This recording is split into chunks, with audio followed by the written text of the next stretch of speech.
දුවේ පුතේ මේ වෙනකොට ඔයාගේ අම්මා ඔයා ළඟ ඉන්නේ තාත්තා ඔයා ළඟ ඉන්නේ ඔයාගේ පිනකට. එක දුවෙක් හිටිය රත්නපුර පැත්තේ. එයා හෙටයි විවාහයි කියලා. එයා හදපු රත්තරන් බඩු ටික ගේන්න වෑන් එකේ රත්තරන් බඩු කඩේට ගියා. එයා ඊට පස්සේ වාහනේ ටිකක් වේගෙන් යනකොට ඉස්සරහින් ආපු වාහනයක් හරහට දානකොට වාහනේ එකපාරම බ්‍රේක් කළා.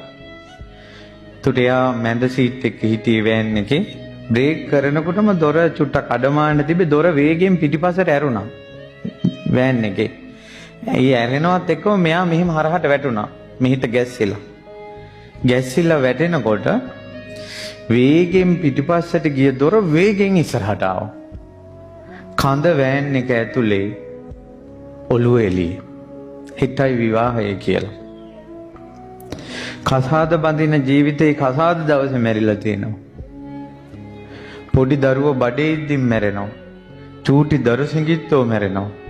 ළඟදීන් අර කතිකාචාර්යවරේ ඇක්සිඩන්ට් වෙලා මැරිලා නොබෝ දිනකින් එයාගේ නෝනක් නැති වුණා. චූටි දරු පැටව අම්මත් නැතුව තාත්තත් නැතුව තනි වුණා. පුංචි දරුවෝ ඉද්දින් අම්මලා තාත්තලා මැරිලා යනවා.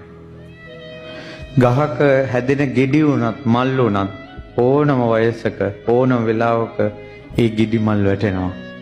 ඒ වගේ තමයි මනුස්ස ජීවිතය.